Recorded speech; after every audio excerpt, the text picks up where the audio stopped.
The end of World War I saw the collapse of the Ottoman Empire as a result of several Allied invasions and an ongoing Arab revolt. Due to the age-old idea of the Ottomans being the sick man of Europe, the Allies hoped to transform the empire essentially into a colony. During the Turkish War of Independence, the Turkish national movement under the leadership of Mustafa Kemal drove back the European powers and established the modern Republic of Turkey. But did it have to be like this? What if this pivotal moment in Turkish history went differently? Today we will ask, what if Turkey lost the War of Independence? Over the course of 100 years, the once powerful Ottoman Empire shrank in size. They lost control of Egypt, North Africa, and the Balkans, and were only kept independent because no one could agree on how to partition them.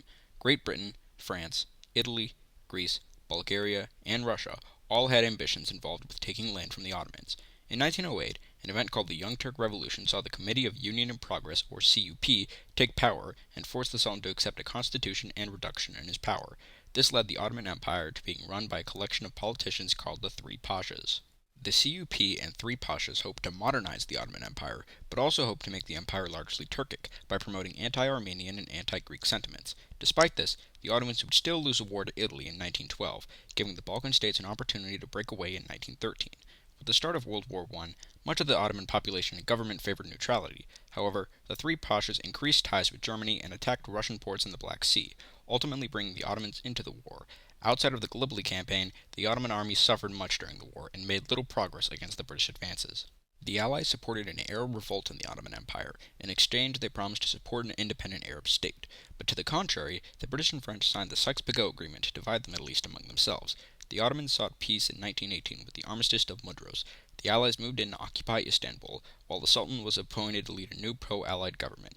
The Allies would draft the humiliating Treaty of Sevres, which ceded land to Greece, Italy, France, and Britain, while laying the groundwork for Armenian and Kurdish independence and a weak Turkish state. Mustafa Kemal Pasha, a successful and respected Ottoman general, became the leader of a new nationalist government. The nationalist government based in Ankara refused to sign the Treaty of Sevres and united to fight the Allied advances. The Turks were motivated by their hate for their Greek occupiers, who hoped to annex much of Turkey under an irredentist concept called the Magali idea. The Ankara government supported restoring Turkey's independence and sovereignty against the Allied-imposed Treaty of Sevres. The nationalists created the Grand National Assembly in 1920. The Allied powers would launch various interventions to enforce the Treaty of Sevres upon Turkey. The French had attempted to defeat Arabs in Syria and advances from the Turkish nationalists, but exhausted by World War I, the French would fully exit the conflict by 1921, and the Italians would begin supporting the Turks. From here, various reorganized Turkish units were able to partition Armenia with the Bolsheviks. The Treaty of Kars and later Treaty of Moscow formulated a good relationship between Turkey and Soviet Russia, with supplies being sent to the Turks. In the west, the Greeks were committed to capitulating Turkey. The Greeks achieved victory in several battles, although failed to capture the capital of Ankara due to limited supplies and pressure from the Allies, who were becoming less and less interested in the conflict. During a campaign known as the Great Offensive, the Turks expelled Greece from their territory in Smyrna and eventually agreed to an armistice. The Allies would evacuate Anatolia and sign the Treaty of Lausanne to create Turkey's new borders and recognize the Grand National Assembly as the new Turkish government. Mustafa Kemal would become the official leader of Turkey, adopting the name Ataturk. He would establish several political and social reforms to change Turkish society and bring about the modernized, secular republic we see in Turkey today. But what if that changed? What if Ataturk and the Turkish nationalists failed? The course of the war initially saw success for the Allies, but a few changes can leave the Allies fully victorious. In 1918, the Ottomans still initiate the Armistice of Mudros. However, in our timeline, the British nullified several previous agreements with Italy right at the end of the war. This left the Italians unsure of their position and influence in the Middle East. This would spiral out to the Italians eventually supporting the Turks. So our first change will be that this nullification doesn't happen, and the Allies maintain good relations with the Italians, promising territories and influence in the Middle East to keep them in the war. For our second change, we go to the southern front against Turkey and France. This would end in the French losing a few key battles and forcing them to withdraw, with the French army even giving weapons and ammunition to the Turks to ensure the French troops' safe passage. Our second change will be that France remains in the war, not committing to massive advances, but holding the southern front against the Turks open. This has drastic effects as the Turks are unable to defeat Armenia, leaving another front open to their east. For our third change, we need to deal with the Bolsheviks, who could still use the opportunity to attack Armenia and supply Turkey. So in this timeline, the Bolsheviks don't intervene in the Turkish War of Independence, which is more important than it initially seems. The Bolsheviks provided thousands of rifles and armaments, hundreds of machine guns and cannons, as well as significant payments of gold and Turkish lira. Without this support, the Turkish nationalists suffer heavily militarily. The Turkish military force largely remains in the form of militias, unable to fend off the successful Allied advance. For our final changes, the relationship between the Greeks and the Allies remained strong, with the pro-Allied Greek Prime Minister Eleftherios Venizelos winning the 1920 legislative election and staying in power rather than fleeing the country like on our timeline. This morale boost and supplies allowed the Greeks to capitalize on their summer offensive in 1920, pushing east and threatening the Black Sea. In our timeline, the Greek army wanted to keep pushing to the city of Eskişehir and set up operations to capture Ankara, but Venizelos denied this and peeled Greek forces away from the front out of the hope of an incoming peace treaty. This gave the Turks time to reorganize and build up in Ankara, but in this timeline, the Greek army and government are still ready to fight, pushing on Ankara and capturing the city in August 1920. The government of the Grand National Assembly is abolished, and the Ottoman Sultan is returned to power alongside a restored Ottoman parliament. Following this defeat, Mustafa Kemal and his allies are captured and imprisoned. While some leaders may escape, resistance across Turkey comes to an end. The Allies still force the Ottoman government to accept the stipulations of the Treaty of Sevres. But what would this defeat and treaty specifically entail? The Allies would gain full control over the Ottoman Empire's finances, including regulations, financial decisions, and budgets, while taking control of the Ottoman Bank. The Ottomans would have to grant freedom of transit to people, goods, and vessels in their territory. Railways would come under Allied control, and the Ottoman military is restricted to about 50,000 men. As for the actual territory of the Ottomans, France received Syria, much of southern Anatolia, and an economic zone of influence across eastern Turkey. The Greeks retained control of an expanded Smyrna, eastern Thrace, and much of the western Turkish coast. The Italians take the remainder of southern Anatolia as the colony of Italian Lycia, with their own economic zone of influence in the west, although ceding the Dodecanese to Greece. The Bosphorus and Dardanelles would come under the control of an Allied Commission of the Straits to monitor and control shipping in the area. The Ottomans would have to demilitarize their border around Istanbul and allow Allied administrators to control various port cities. The British expanded out of Iraq and laid the groundwork for an independent Kurdistan to be formed. The First Republic of Armenia would survive and come under close Allied protection. Finally, Istanbul is renamed back to Constantinople and becomes an international zone controlled by Allied troops, although largely controlled by the British. By 1921 and 1922, the last nationalist resistance was defeated, and Turkey was officially partitioned. Under Allied oversight, the Ottomans would be unable to implement tariffs, and several Allied tribunals would ensure punishment or death for many nationalist leaders or Ottoman war criminals. Meanwhile, the Allies have different reactions to the victory in Turkey. In Italy, the mutilated victory narrative would still be prevalent, as even with the small territory and influence in Anatolia, Italy would feel unsatisfied with their gains in the war, and hostile to their former allies, especially the Greeks. Anti-Greek sentiment would be high, with the Italians less inclined to improve relations with them. Ultranationalism is still supported, and the rise of Benito Mussolini and Italian fascism still occurs.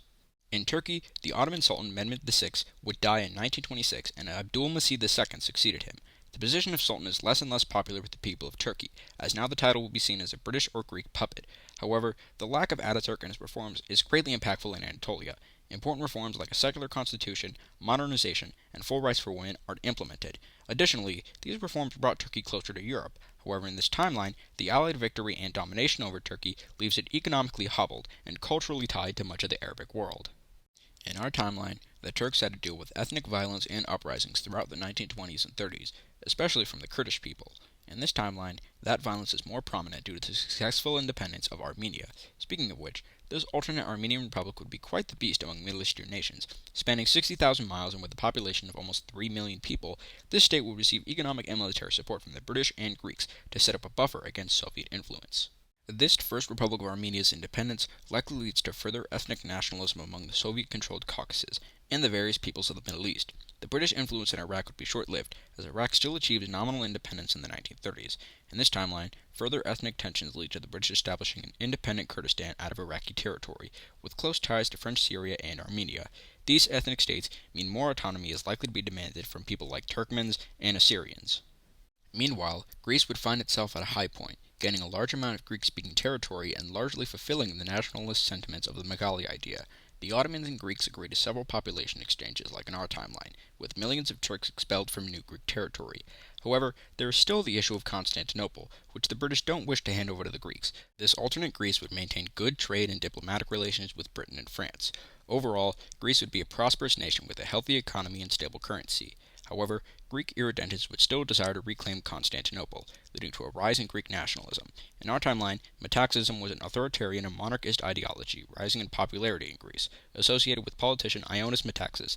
In this timeline, while I don't imagine something radical like a coup, I can imagine the Metaxas gaining more support and influence of the government. If Metaxas still becomes prime minister in the 30s, he makes reclaiming Constantinople and checking Turkey's power important issues.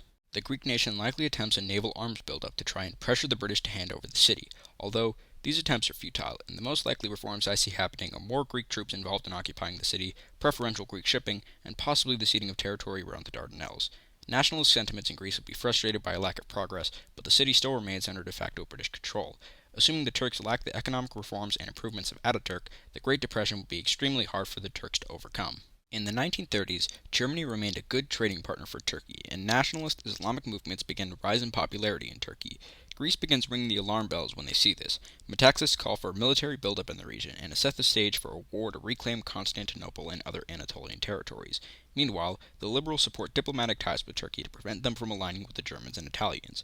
The Greek government moves in to swiftly support the Sultan and his government financially, and with cracking down on nationalist activities, preventing nationalist sentiments, which may have broken out into a complete civil war.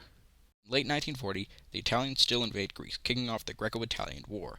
When the Germans arrive to help defeat their Greeks, the Greek government retreats to its holdings in Anatolia. Due to German and Italian military inability and British support, the Axis aren't able to cross the Aegean. The Italians may attempt offensives out of Lycia, however pressure from the British Navy and the Greeks led to little activity. The Germans attempted to put pressure on Constantinople, however a large military presence in the city and around the Dardanelles likely results in a prolonged siege. The Italians would hope to avenge their losses in the Turkish War of Independence here by supporting an invasion of Anatolia.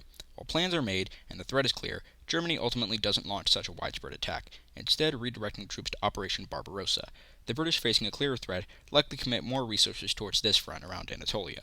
This includes forcing Iraq, Kurdistan, and Armenia into the Allies, and conscripting many troops from them. As the Germans attempt to take the Caucasus, the role of Turkey in this conflict reveals itself to be vital. If Turkey joined the Axis, they could help secure the Middle East and oil fields of the Caucasus. Especially around the fall of Italian North Africa, German attempts to coerce Turkey into the Axis would increase, although conflicting with Italy's own ambitions. If Turkey joined the Allies, they could support the Soviets, defeat Axis forces around Constantinople, and open a front in the Balkans. The side they join is hard to tell, and many in the public may just call for neutrality to avoid losses similar to those of World War I. However, since the government would still be tilted pro-British and Allied administrators would support Turkish figures who oppose nationalists in the government, I imagine Turkey joins the Allies in exchange for retaking much of their former territory. This provides the Allies with a significant advantage in the latter half of the conflict. Allied air forces could launch bombing attacks against the Germans invading Russia, as well as against oil fields in Romania. Support could be sent to drive the Germans from threatening Constantinople and liberate Greece earlier, and this could lead to a very likely change in the outcome of the war for one country, Bulgaria. In our timeline, Bulgaria had desires to exit the Axis when the war reached its later half. The Soviets were the foremost advocate for Bulgaria to join the Allies, out of a desire to secure influence in the country. However, several Bulgarian politicians, who were involved with Nazi war crimes, wanted to avoid Soviet justice, instead hoping to hold out until they could surrender the Western Allies. In our timeline, this failed, and communist forces took control of the government, setting the stage for the creation of the People's Republic of Bulgaria. In this timeline, an opportunity would come with the Allies pushing the Germans out of Constantinople. Bulgaria would hastily surrender to the British and Americans, which would shock the Soviets. The Americans may be hesitant with this decision. However, the British and Greeks, seeing the potential to stop Soviet domination over the Balkans, accept this alliance switch.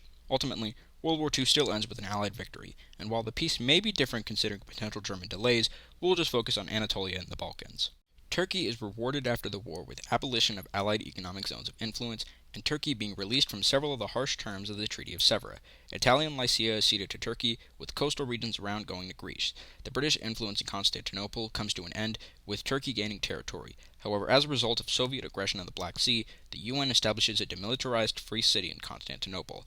French Syria eventually gains independence, with Turkey gaining control of Hatay and parts of the north. Greece is able to regain their territory, with potentially small gains against Bulgaria. Meanwhile, Bulgaria's pre-war government is restored as a close Greek and Western ally. The power of the Bulgarian Tsar is likely diminished, with the country becoming fervently anti-communist like Greece. Speaking of which, the Greek Civil War may be affected in this timeline, with the communists having less power and the war potentially ending earlier. In the aftermath of this, Greece finds itself in a great position for the Cold War, with close relations to Turkey and Bulgaria. All three likely joined NATO at some point in the 50s, which puts the Soviets' influence in an extremely uncomfortable position. Soviet influence in the Balkans may be weakened, and Yugoslavian relations with the West are potentially ramped up, while relations with the Soviets are strained. The future is fairly difficult to predict from here. Will nationalism be more prevalent in both Greece and Turkey in the Middle East? Could Cyprus or Constantinople prove to be the hotspot for another Greco-Turkish conflict? How will the Cold War play out? Comment what you guys think will happen down below and what other video ideas you want to see. Be sure to like and subscribe, and I'll see you guys next time.